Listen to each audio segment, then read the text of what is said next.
تخيل كده انك بتجري، بس مش لقدام، لا، بتجري بالعكس، والناس حواليك ماشيين عادي. النار تبردك والتلج يحرقك، والرصاصة ما بتطلعش من المسدس، دي بترجع ليه تاني. الفيلم اللي هنتكلم عنه النهاردة مش أكشن وخلاص، ده فيلم عن الزمن والمصير والاختيار. الفيلم بيطرح سؤال غريب جدا: هل إحنا اللي بنمشي في الزمن ولا الزمن هو اللي بيمشي فينا؟ أنا حسن فهد، ودي مش مراجعة ولا حتى ملخص، دي محاولة لفهم عقل كريستوفر نولان وإيه الصنف اللي كان شاربه وهو بيعمل الفيلم ده. وانت بقى معايا في الرحلة دي، هنمشي فيها ورا عشان نفهم اللي حصل قدام. والله العظيم الفيلم ده معقد لأبعد حد، وفيه نظريات علمية كتير جدا، فانت لازم تحضر حاجة تشربها وبرشام للصداع عشان هتحتاجه، والأهم انك تعمل لايك وسبسكرايب. ويلا بينا نبدأ. الفيلم بيبدأ في دار الأوبرا الوطنية في كييف عاصمة أوكرانيا، ولكن قبل ما الحفلة تبدأ بيحصل هجوم إرهابي على المكان. بطل الفيلم واللي ملوش اسم هو اسمه ذا بروتاجنست، أو اللي هو معناه البطل يعني، واللي معروف في أي فيلم البطل لما بيبقاش ليه اسم ده معناه إنك ممكن تحط اسمك مكان البطل، واللي معناه برضو إن أنت ذات نفسك هو البطل ده، ولكن عشان ما نتلخبطش فاحنا هنقول عليه البطل وخلاص. البطل بيكون في عملية خاصة لإنقاذ جاسوس أمريكي موجود جوه الهجوم ده في دار الأوبرا. بيخش البطل والفريق بتاعه في وسط قوات الشرطة الأوكرانية اللي جت المكان. الشرطة بتضخ غاز منوم في المكان عشان العصابة تنام، ولكن العصابة بيكون معاهم أقنعة غاز. البطل بيوصل للجاسوس وبيقول له كلمة السر: إننا نعيش في عالم الشفق ولا أصدقاء عند الغسق. وخليك فاكر الكلمتين دول عشان هنشرحهم قدام. مهمة البطل واضحة: يا ينقذ الجاسوس ده يا يقتله، ولكن الجاسوس ده معاه حاجة مهمة جدا: البلوتونيوم 241. ايه هو ده؟ ده واحد من نظائر عنصر البلوتونيوم. هو يعني ايه بقى نظير اصلا؟ النظير هو نوع من نفس العنصر ولكنه بيختلف في عدد النيوترونات، يعني كلهم بلوتونيوم ولكن الوزن الذري مختلف، وده بيخلي النشاط الاشعاعي مختلف يعني. ولو ما فهمتش الجزء اللي فات ويعني ايه النيوترونات اصلا فانت تقريبا ما درستش كيمياء في حياتك يعني. المهم ان البلوتونيوم 241 ده بيستخدم في الاسلحه النوويه. معلش انا عارف ان الفيلم فيه حاجات كتير علميه، ولكن مش انت عايز تفهم فيلم نولان؟ البس بقى، انت لسه ما شفتش حاجه اصلا. اثناء ما كان البطل في الاوبرا بيشوف جنود بتحط قنابل في المكان، فبيرجع تاني عشان يلحق القنابل دي ويمنع موت الناس اللي نايمين بسبب الغاز في المكان. ولكن في جندي بيثبته من ظهره، والغريب اللي حصل ان في مكان طلقه كان قدامه في الكرسي.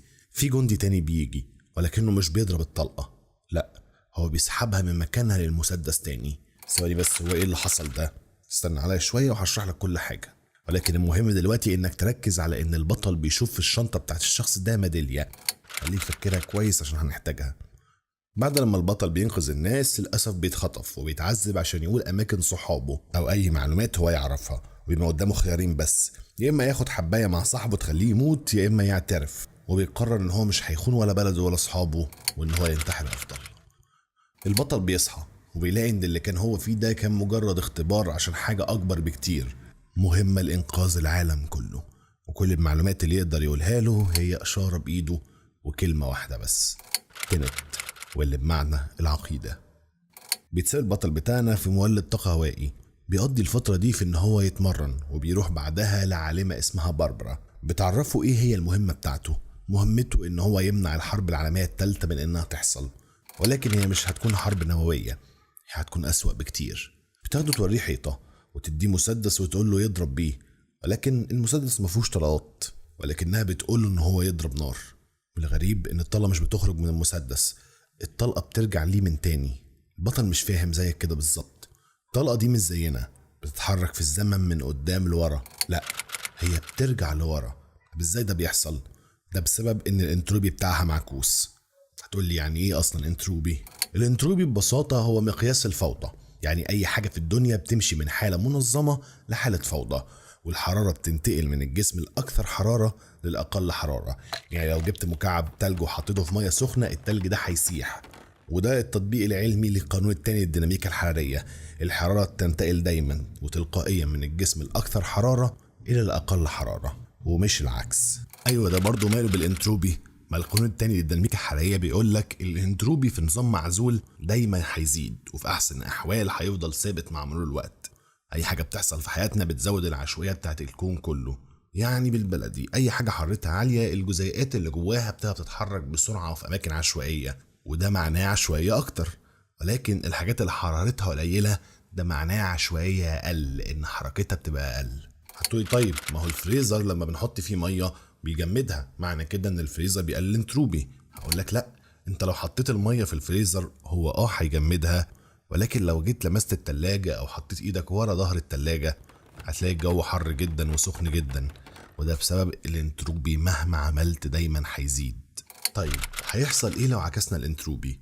الزمن هيمشي بالعكس، يعني بدل ما الحاجة تبوظ هترجع تتصلح تاني لوحدها، بدل الحرارة ما تطلع من السخن للبارد هترجع العكس، بدل ما الرصاصة تتضرب بترجع تاني تدخل مكانها. وده مش خيال علمي بس، ده قلب قوانين الفيزياء نفسها. فيلم تينت العلماء في المستقبل لقوا طريقة يتحكموا بيها في حركة الجزيئات دي، وقدروا ان هم يعكسوا اتجاه الانتروبي، يعني الجزيئات بقت بترجع للخلف مش بتتقدم. بس انت لما تعمل كده كل حاجة حواليك بتتغير، النار بدل ما تحرقك بتبردك، الهواء بدل ما يدخل رئتيك بيخرج منها، التلج هو بدل ما يسقعك هو ممكن يحرقك، والزمن بيمشي عكس الطبيعي. وهنا بيظهر سؤال وجودي مرعب، هل الزمن بيمشي في اتجاه واحد اصلا، ولا ده بس لاننا مخلوقين نحس كده عشان الانتروبي دايما بيزيد؟ ولو قدرنا ان احنا نكسر القاعدة دي هل نقدر نغير مصيرنا، ولا احنا هنخلق فوضى اكبر من اللي بنهرب منها؟ دي مش مجرد تكنولوجيا، دي حرب على الزمن نفسه، ودي هي مهمة البطل اللي هو ينقذ العالم من اللي عايزين يدمروه في المستقبل. طب هم عايزين يدمروه ليه وكل الكلام ده شوية وهبقى اشرحه، ولو ما فهمتش فانت مش لازم تفهم قوي برضه. هو حرفيا دكتورة باربرا في الفيلم قالت للبطل انت مش لازم تفهم، حس بس. وكمان لازم حاجة تفهمها، ان احنا من منظورنا الطلقة رجعت للمسدس او رجعت لايدينا عشان هي معكوسة لينا، ولكن في نظر الطلقة انت ضربتها من المسدس وانت اللي وقعتها. انت لو ما فهمتش بقى الجزء اللي فات ده ارجع اسمعه من تاني، وبقى مني لو فهمت برضه. خليك بس فاهم ان في ناس بتقدر انها تمشي في الزمن بالعكس. وشكرا. عن طريق تحليل المعادن اللي معمولة منها الرصاصة دي عرفوا انها معمولة في الهند. راح البطل الهند عشان يقابل اكبر تاجر سلاح في الهند، سانجاي سينغ، ولكن هو مش عارف يوصل له عشان هو قاعد في شقته في برج عالي محروس كويس جدا.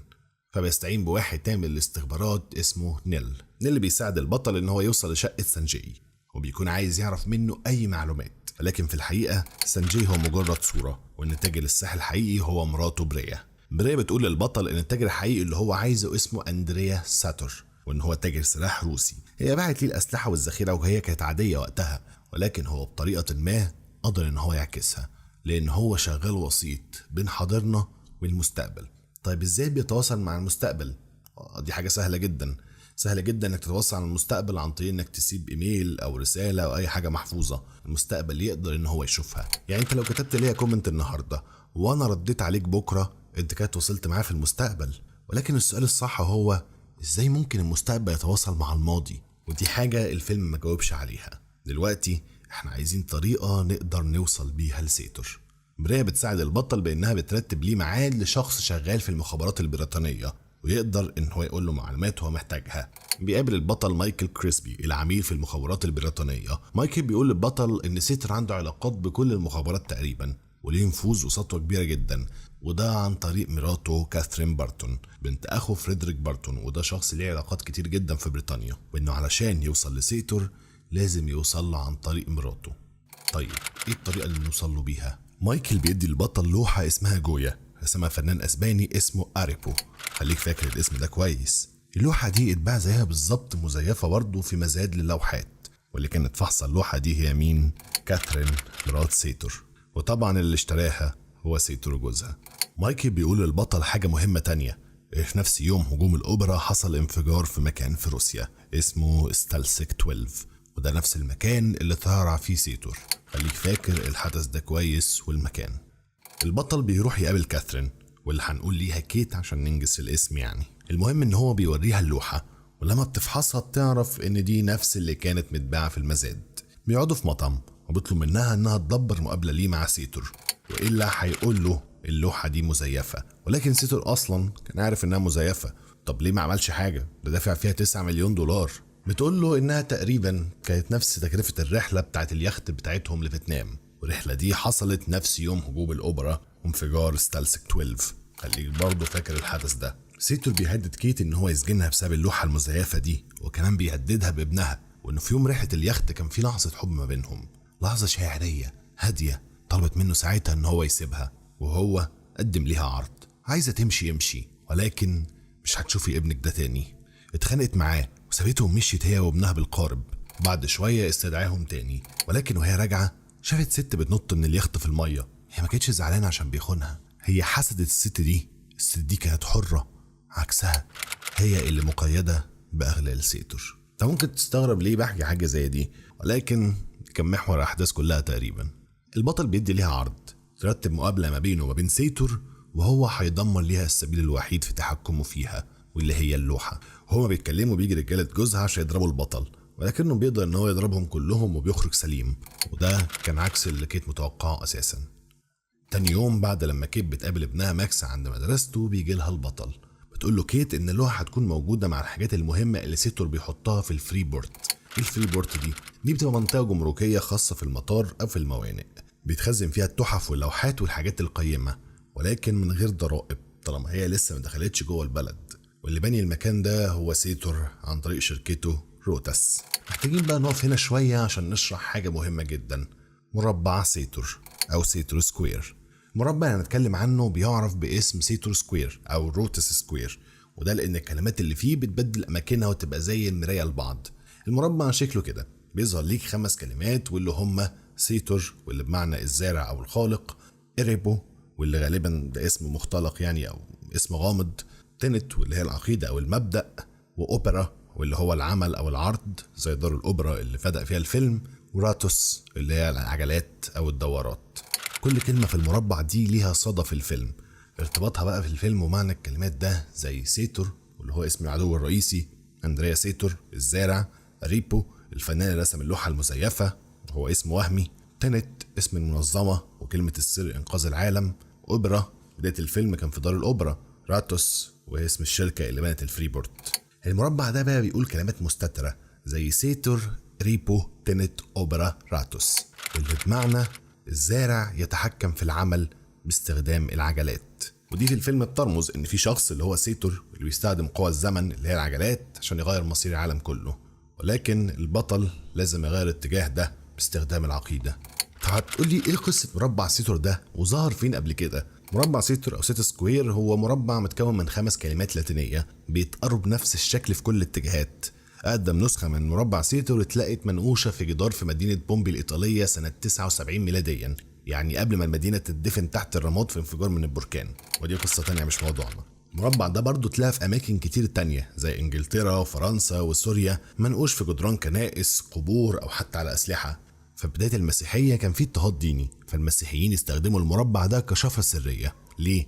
لأن في كلمة تنت، ولو رتبت الحروف بطريقة معينة بيطلع منها كلمة باتر نوستر واللي معناها أبانا الذي في السماوات، ويتبقى حرفين اللي هما الإي والأو، ودول يبقوا معناهم ألفا وأوميجا أو البداية والنهاية في الإنجيل. ده خلى بعض الناس يقولوا إن أصلا مربع سيتور ده صلاة سرية متنكرة في سورة لغز. في العصر الحديث بعض الفلاسفة والرياضيين قالوا المربع ده بيعبر عن الدائرة اللانهائية أو التكرار الكوني أو تماثل الزمن أو مصير الإنسان، بمعنى كل حاجة في الكون بترجع لنقطة البداية وكل فعل ليه عكسه، وده نفس موضوع فيلم تنت. انا حاسس انك تهت مني، لا انت فوق كده معايا، احنا لسه بنسخن اصلا. المربع ده انت لو اديت لكل حرف فيه رقمه في الابجديه وجمعت حروف كل كلمه زي تنت وبقيه الكلمات هيطلع ليك رقم.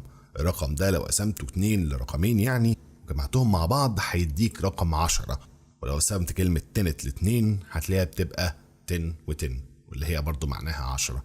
طب ده بيشرح ايه في احداث الفيلم؟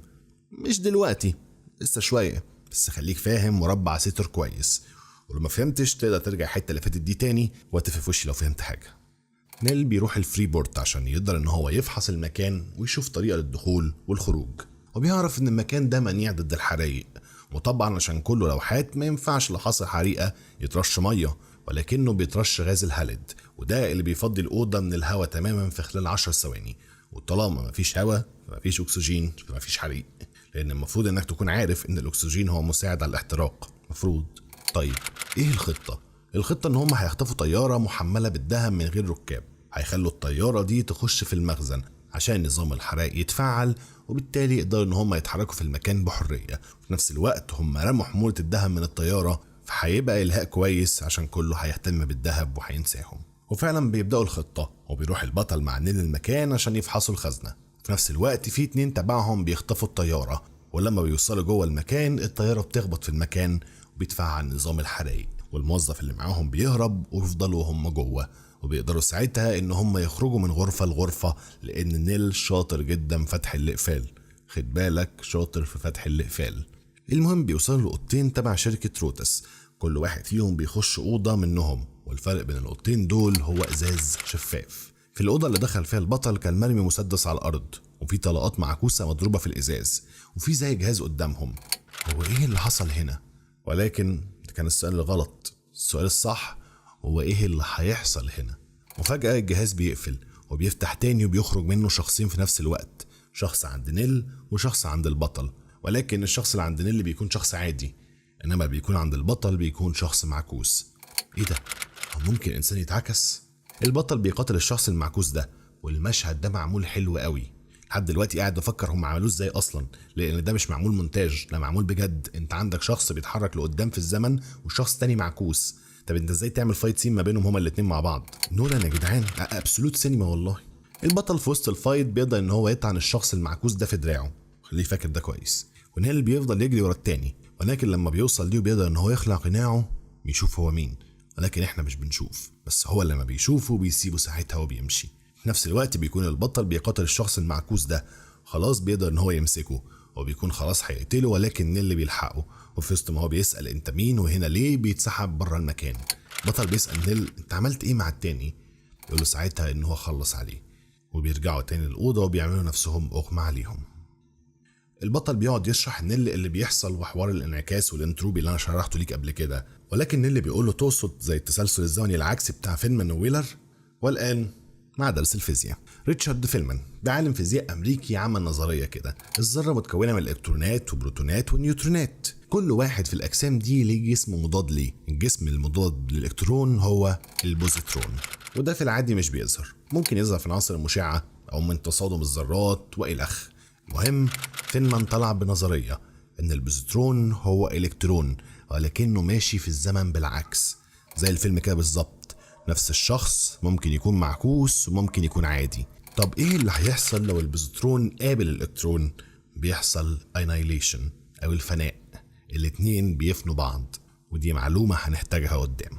وفي حاجة مفيدة برضو، ان البطل لما بيروح يحكي لبريا اللي حصل وان الشخصين دول طلعوا في نفس الوقت، واحد معكوس وواحد عادي، بتقول له دول كده يبقوا نفس الشخص.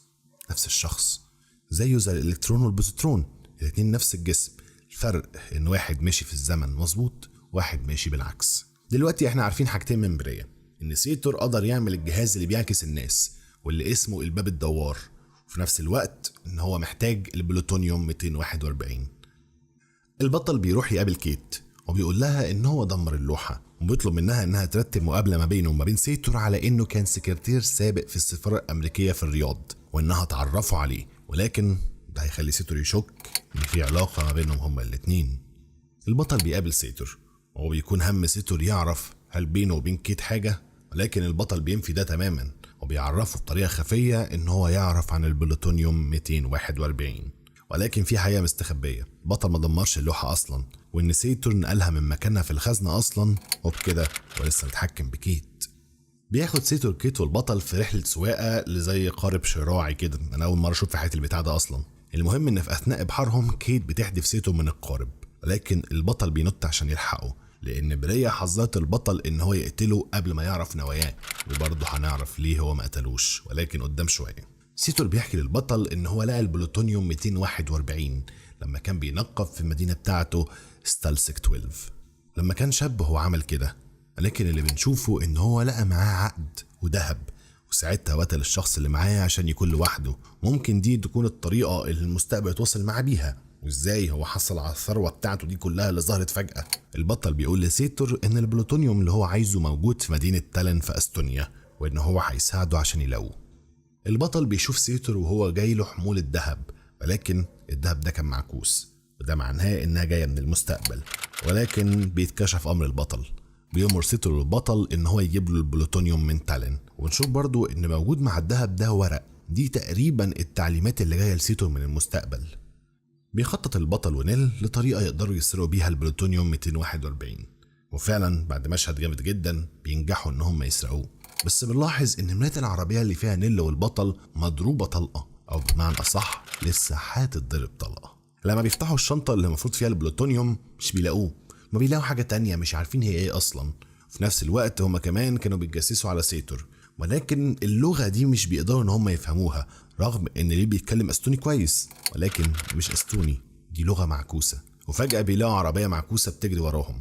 العربية دي مش هي اللي معكوسة، ولكن اللي سايق العربية هو اللي معكوس، عشان كده يبان لينا ان العربية بتمشي لورا مش لقدام. العربية دي بيكون فيها سيتور وكيت. سيتور بيهدد البطل بكيت ان هو يديله الشنطة، ولكن البطل بيشوف عربية تانية مقلوبة في وشهم وبترجع تاني وسطهم. مش بيبقى قدامه غير ان هو يديهم الشنطة عشان ينقذ كيت. وساعتها سيتور وفريقه بينطوا من العربية وبيسيبوا كيت جواها.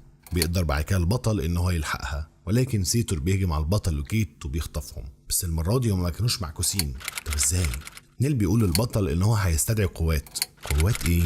سيتور بياخد البطل وكيت لمكان موجود فيه غرفتين وفيه جهاز العكس. بيخش سيتور وهو معكوس الناحية التانية ومعاه كيت. بيهدد البطل ان هو يقول له على مكان الجهاز، ولكن البطل بيكون شايف ان في طلقة مضروبة اصلا في الازاز، يعني حتى هو لو قال له الحقيقة هو خلاص ضرب كيت. ولكن عشان البطل شايف المعكوس فهو لسه هيضربها، ولكن الحقيقة ان اللي حدث خلاص، وسيتور كده هيضرب كيت. فهو ساعتها بيقول له مكان الجهاز غلط، وبيظهر ساعتها سيتور العادي من ورا البطل وبيهدده يقول له المكان، ولكن بيقتحم عليهم القوات اللي جايبها نيل. بيخش في الوقت ده سيتور الآلة عشان يتعكس، وبيعمل نفس اللي البطل شافه بالظبط، ولكن من منظور سيتور البطل هو اللي معكوس. البطل بيكون عنده كذا سؤال، هو برضه نفس الأسئلة اللي عندك دي، زي مين القوات دي وازاي سيتور عرف كل حاجة كده. والبطل بيفتكر ان نيل جاسوس لسيتور، ولكن قائد القوات ايفيس بيقول لهم ان هم عملوا حاجة اسمها الكماشة الزمنية. ايه الكماشة الزمنية دي؟ بص انا هشرحها دلوقتي في عجالة، وقدام شوية في الفيلم هشرحها باستفاضة اكتر، ولكن هي عبارة عن انك بتبعت فريقين، واحد عادي وواحد معكوس، والاتنين بيعملوا نفس المهمة مع بعض. يعني زي دلوقتي سيتور اصلا خطف البطل، والنسخة المعكوسة منه هددته وعرفت مكان البلوتونيوم او الجهاز، وبعد كده سيتور عكس نفسه ورجع في الزمن عشان يجيب الجهاز من البطل، واللي بيحصل بعدها ان سيتور بيخطف البطل، وهكذا دايرة. دي حاجة انت عمرك ما هتفهمها لو بتتخيل الزمن كخط، لا تخيله كلوب، دايرة. الماضي والحاضر والمستقبل كلهم بيحصلوا في نفس الوقت، لان المستقبل حصل اصلا وكلنا لسه ما وصلنالهوش. حاول بقى ترجع تسمع حته دي تاني، ولكن برضو زي ما قلت لك هنشرح الكماشة الزمنية قدام اكتر. المهم ان كيت اتضربت بطلقة عكسية، وده هيخليها تموت لا محالة، بس الحل الوحيد انها تتعكس، فهي ساعتها ممكن تنجو، ولكن ده هياخد من 5 ل7 ايام. والآلة اللي هم فيها دول لو جم من 5 ايام هي كانت تحت سيطرة سيتور. ثواني، هم في آلة تانية في مطار اوسلو اللي احنا شفناها قبل كده. الخطة دلوقتي كالآتي، هم هيتعكسوا ويفضلوا كده اسبوع لحد لما يرجعوا للمطار، ويخشوا في نفس الوقت اللي كان نيل والبطل جوه فيه، ويعكسوا ساعتها كيت ويخرجوا يمشوا في الزمن عادي جدا، وده الحل الوحيد عشان كيت تعيش. ايفيس بيقول حاجة مهمة للبطل، لو ما شفتش نفسك في الناحية التانية من الآلة ما تخشهاش. طب ده ليه؟ لأن ده معناه إنك هتموت جواها ومش هتخرج. والبطل هيجرب لأول مرة إن هو يمشي في الزمن بالعكس. البطل بيقرر إن هو يرجع تاني للي حصل من شوية عشان يمنع سيتور إن هو يهرب، ولكن نيل بيقول له إن ده ما ينفعش إنك تغير حاجة في الماضي، لأن اللي حصل ومش هيتغير. ولكن البطل بيصمم. تبدأ بنت من القوات إنها تشرح للبطل كذا حاجة، منها إنك لما تبقى معكوس لازم تستخدم أنبوبة أكسجين خاصة، وإنك ما ينفعش تلمس نسختك العادية أبدا، عشان كده هم بيلبسوا بدلة مخصصة. طب ليه ما ينفعش تعمل كده؟ إيه اللي هيحصل يعني لو لمست نسختك العادية؟ Annihilation، إبادة. فاكر البوزيترون والإلكترون؟ لما قلتلك إن هم لو لمسوا بعض هيفنوا هما الاتنين، هي دي نفس الفكرة، عشان تعرف بقى إن أنا مش بشرح أي حاجة هباء وكده وخلاص. حاجة كمان مهمة، إن هو لو اتعرض للنار هيتشكل تلج على هدومه. طب ده إزاي؟ فاكر لما شرحت ليك القانون التاني من الديناميكا الحرارية؟ الحرارة بتتنقل من الجسم الأعلى في الحرارة للأقل في الحرارة، وطالما الانتروبي معكوس إذا القانون ده معكوس، فالحرارة هتتنقل من الأقل للأكتر. يعني باختصار شديد لو حطيت مية في الفريزر مش هتتجمد، دي هتغلي. بيخرج البطل للعالم، وأول مرة في الفيلم بنشوف العالم شكله ازاي وهو معكوس، لأن بالنسبة للعالم البطل هو اللي معكوس، إنما بالنسبة للبطل العالم هو اللي معكوس. الهواء بيمشي لورا، الطيور بتطير بالعكس، كل حاجة بالنسبة له معكوسة. حاجة قمة في الغرابة والعظمة في الفيلم ده. حتى الناس اللي ماشية في الشارع هي ماشية بالعكس. فاكر بقى العربية اللي احنا شفناها في نص الطريق اللي كانت مقلوبة بعدين اتعدلت؟ هي دي العربية اللي كان فيها البطل دلوقتي بيقدر ان هو يسمع الكلام اللي هم سمعوه هو ونيل لما كان الكلام معكوس، ولكن المرة دي هو سمعه معدول. سيتور كان بيقول ان الجهاز او القطعة اللي هم كانوا فاكرينها البروتونيوم دي مفقودة. حضر بقية اجزاء الالجوريزم في مركز الانفجار السفلي. طبعا انت مش فاهم اي حاجة، لكن استنى عليا شوية هشرح لك. بيظهر ان البطل شاف نفسه في العربية وهو بيحدف الشنطة لسيتور، ورمى ساعتها لنفسه القطعة، ولكن سيتور شافه فخبط على العربية بتاعت البطل ونزل وولع في العربية. ولكن فاكر لما قلت لك ان القانون التاني للديناميكا الحرارية معكوس؟ النار بتخلي العربية تتجمد مش تنفجر. البطل بيصحى وبيلاقي نفسه في كونتينر مع نيل وكيت، وراجعين بالزمن ليوم مطار اوسلو عشان ينقذوا كيت. طبعا انت دلوقتي عندك اسئله كتير ما تجاوبتش، زي مثلا ايه هو الالجوريزم ده؟ في المستقبل في عالمه مش معروف هي مين بتخترع طريقه عكس الانتروبي، بتخترع جهاز يقدر ان هو يعكس كوكب الارض كله، ولكنها بتندم على فعلها ده وبتقرر انها تقسم الجهاز ده ل9 قطع، كل قطعه متخبيه في حته عشان محدش يقدر يلاقيها ويدمر العالم. هي عملت زي اوبنهايمر اللي اخترع القنبله الذريه، وانه قبل ما يجربها خاف لا تعمل مجموعه من التفاعلات اللانهائيه اللي تدمر العالم. ومش هشرح ده ازاي اصلا، احنا ممكن نبقى نعمل فيلم اوبنهايمر بس مش دلوقتي، كفايه عليا شرح الفيزياء لحد كده. طيب ازاي هيدمر العالم؟ فاكر البوزيترون؟ لو الكوكب كله اتعكس الزمن هيتشابك، بالتالي الكوكب حرفيا هيقابل نفسه في الماضي وهيحصل الاباده، الكوكب كله هيتدمر. في المستقبل في ناس عندها نفوذ هي اللي عايزه تعمل كده، ولكن هنا في سؤال، طب الناس اللي في المستقبل دول لو دمروا الماضي مش ده معناه ان هم كمان هيتدمروا؟ وده اللي بيودينا لمفارقة الجد او الجراند فازر بارادوكس. قول انك لو اخترعت جهاز زمن ورجعت للماضي قبل ما جدك يتجوز جدتك وقتلته، بالتالي هو ما اتجوزش، بالتالي ابوك ما اتولدش، ما اتجوزش امك، انت ما اتولدتش، فما رجعتش بالزمن عشان تقتل جدك، فجدك عاش فاتجوز وخلف ابوك، وابوك خلفك فرجعت بالزمن وقتلت جدك، وهكذا. هي معضلة سببية في المقام الاول. طب ايه حلها؟ في الحقيقة مفيش حل، ما هي عشان كده اسمها مفارقة، ولكن الحل ممكن يكون في نظرية الاكوان الموازية.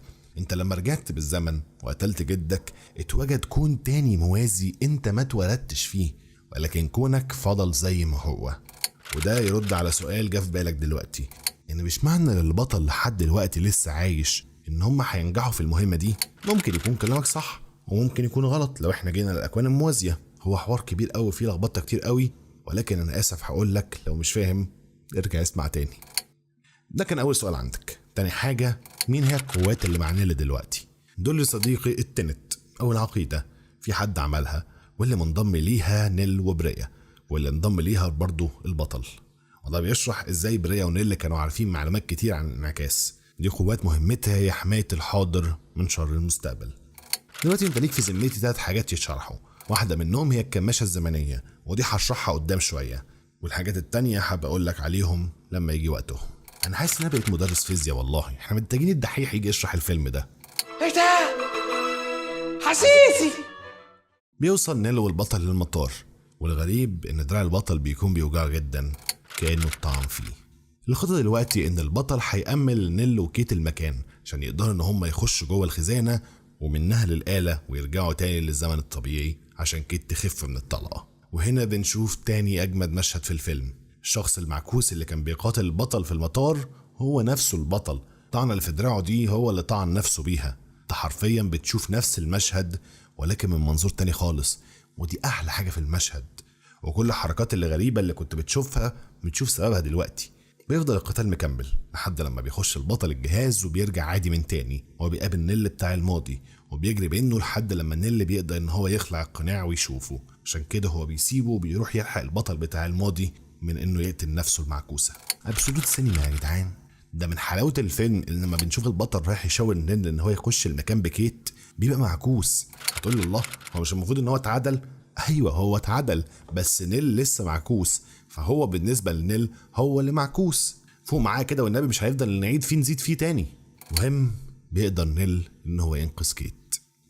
البطل بيروح يقابل بريا وبيعاتبها انها ما قالتش ليه كل المعلومات دي وانها ضللته، وساعتها هي بتشرح ليه انها شرحته من شويه اللي هو مين العالمه وكل الكلام ده. طيب ليه سيتور؟ ليه الشخص ده بالذات؟ لأن هو كان في المكان المناسب في الوقت المناسب.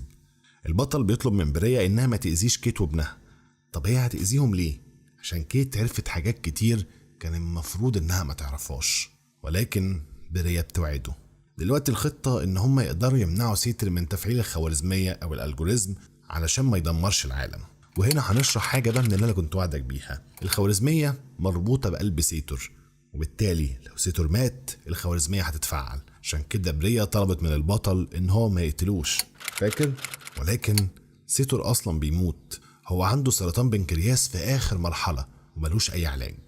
إذن هو هينهي حياته وياخد العالم كله معاه. ولكن السؤال هو فين وإمتى؟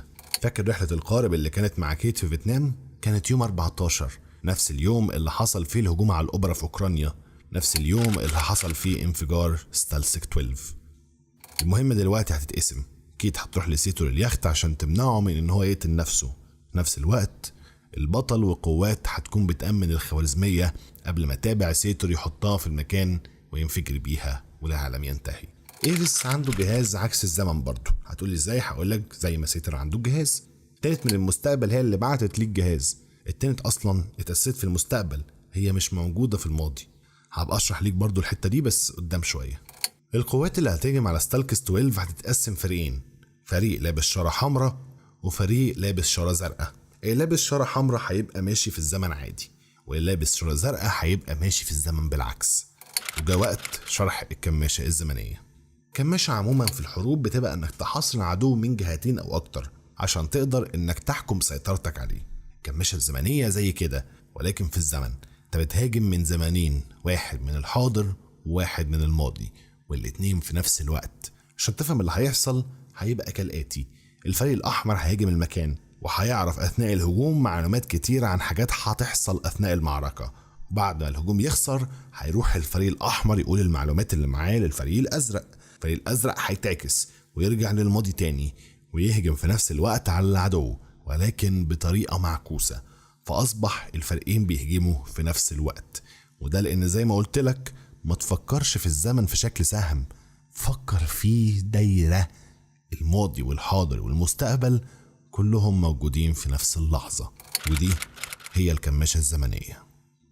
كيت بتروح مع شخص تبع البطل لمكان القارب، وبتستنى اللحظة اللي هتتخانق فيها مع سيتور وتاخد زودياك صغير وتمشي هي وابنها. في نفس الوقت سيتور بتاع الحاضر بياخد طيارة وبيمشي عشان هجوم أوبرا في أوكرانيا، وسيتور اللي جاي من المستقبل بيرجع تاني للقارب عشان يتصل بعد شوية بمراته وابنه ويرجعهم القارب من تاني ويقتل نفسه ويدمر العالم. الفريقين عندهم 10 دقايق بس عشان يقدروا ان هم ياخدوا الخوارزمية قبل ما سيتور يموت نفسه وتنفجر. وفعلا الهجوم بيحصل، وده هو احلى مشهد في الفيلم. انت بتشوف الكماشة الزمنية بجد. المبنى اللي بيضربه الفريق الاحمر اللي ماشي في الزمن عادي بينهار، بس هو بالنسبة للفريق الازرق هو بيرجع تاني من الانهيار. حاجة عظمة كده ومش لازم تفهمها قوي، زي ما تقول البطل حسها، استمتع بس بالمشهد. البطل وإيفيس بيخشوا على تابع سيتور للمكان اللي هيفجر فيه الخوارزمية. المكان هينفجر من وراهم بسبب لغم كان هو حاطه، يعني لو المكان انفجر جوه هم هيموتوا جواه. مين شاف الكلام ده؟ نيل، ولكنه كان مع الفريق المعكوس، فبيروح عشان يرجع طبيعي ويلحق البطل وإيفيس، ولكنه بيفشل. فبيروح تاني عشان يجيب العربية عشان يخرجهم من الفتحة بتاعة المكان من فوق. البطل بيقدر يوصل لتابع سيتور، ولكن كان في باب قدامهم وجسم شخص ميت على الأرض، والباب ده كان مقفول كويس جدا وفي لوك مش أي حد يعرف يفتحه. الشخص اللي ميت على الأرض ده الشنطة بتاعته عليها نفس الميدالية اللي كانت مع الشخص اللي أنقذ البطل في الأوبرا في أول الفيلم، واللي قلت لك خليك فاكره. البطل مش هيعرف يعدي الباب ده، ولكن الشخص اللي ميت على الأرض ده كان شخص معكوس، فهو بيقوم قبل ما التابع بتاع سيتور يضرب النار على البطل، بياخد الطلقة مكانه وبيقدر انه يفتح للبطل الباب. يعني الشخص ده نهايته هتكون الموت هنا. بيقدر البطل اخيرا ان هو ياخد الخوارزمية ويقتل تابع سيتور.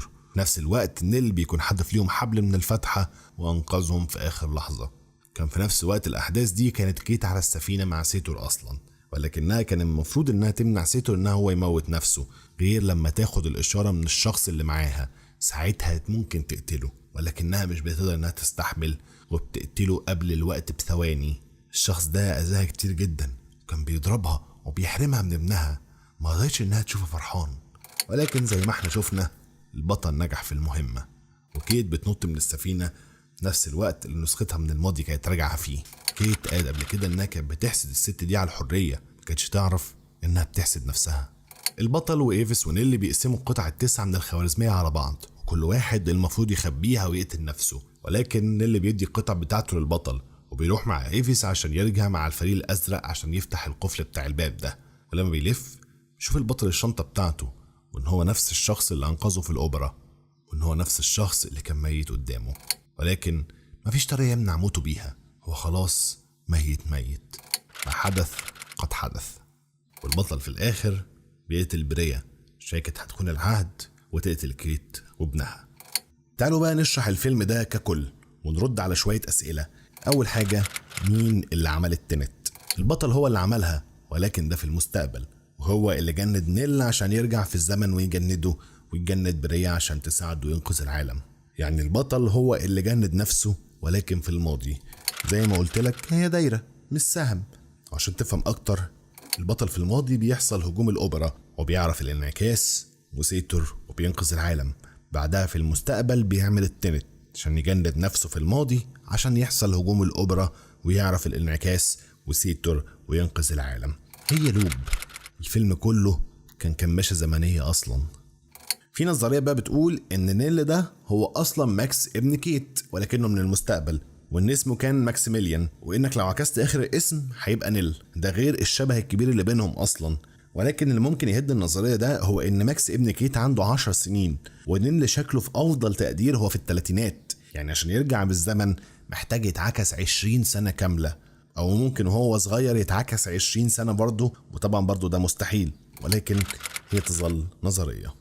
الحاجة الوحيدة اللي أنا المفروض كنت أشرحها لك هي معنى كلمة السر، إننا نعيش في عالم الشفق ولا أصدقاء عند الغسق، ولكن أنا هسيبك أنت تخمن معناها. اكتب لي تحت في الكومنتات، والكومنت اللي هيجاوب صح هيبقى الكومنت المثبت في الفيديو ده.